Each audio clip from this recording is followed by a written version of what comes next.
Let the world hear his word.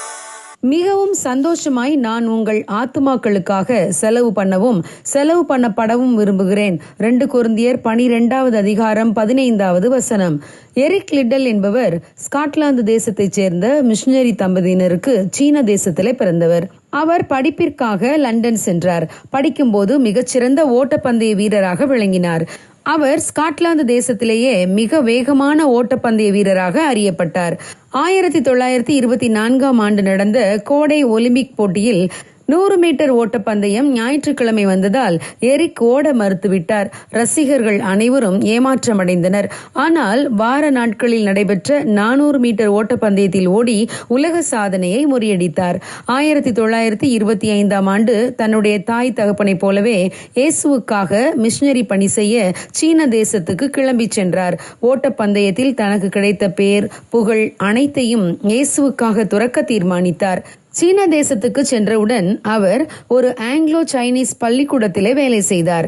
வேதியியல் ஆசிரியராக பணி செய்து கொண்டே மாணவர்களுக்கு மிகச்சிறந்த தடகள பயிற்சியாளராகவும் விளங்கினார். அந்த பள்ளிக்கூடத்தில் படித்தவர்கள் அனைவருமே சீன தேசத்தின் பணக்கார பிள்ளைகள். அவர்களை கிறிஸ்துவுக்காக ஆதாயப்படுத்தினால் அவர்கள் மூலம் சீன தேசம் முழுவதையும் ஆதாயப்படுத்த முடியும் என்று நம்பினார். அவர் நல்ல தடகள பயிற்சியாளராக இருந்ததால் அநேக வாலிபர்கள் ஈர்க்கப்பட்டார்கள். அவர் சிறுவர் ஞாயிறு பள்ளிக்கும் பொறுப்பாளராக இருந்தார்.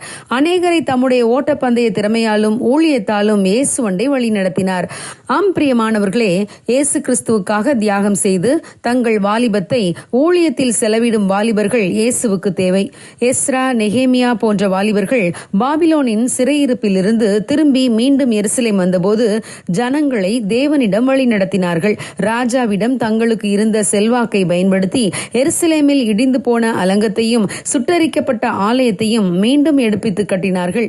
எஸ்தர் என்ற வாலிப பெண் தேவன் தனக்கு கொடுத்த ராஜமேன்மையை பயன்படுத்தி யூத ஜனங்கள் அனைவரும் சாகாமல் காப்பாற்றினாள். தேசமே சந்தோஷத்தால் பூரித்தது. பிரியமானவர்களே, தேவனுக்காக நீங்கள் எதை பயன்படுத்தலாம் என்று யோசியுங்கள். தேவன் உங்களுக்கு கொடுத்திருக்கும் தாளந்துகளை பயன்படுத்தி அநேகரை இயேசுவண்டை வழிநடத்துங்கள். அநேகருக்கு நன்மை செய்யும் தருணத்தை தேவன் உங்களுக்கு கொடுத்திருந்தால் அதை பயன்படுத்துங்கள். அநேகர் உங்கள் மூலம் நன்மையை பெற்றுக்கொள்ளும் போது இயேசு கிறிஸ்துவையும் அவருடைய அன்பையும் பெற்றுக்கொள்வார்கள். தேவன் கொடுத்த திறமைகளையும் வாழ்நாட்களையும் வீணாட்களாய் கழித்து போடாமல் தேவனுக்காக பயன்படுத்துவோம். திரள் கூட்ட ஜனங்கள் இயேசுவண்டை வரட்டும். God bless you. Have a godly day.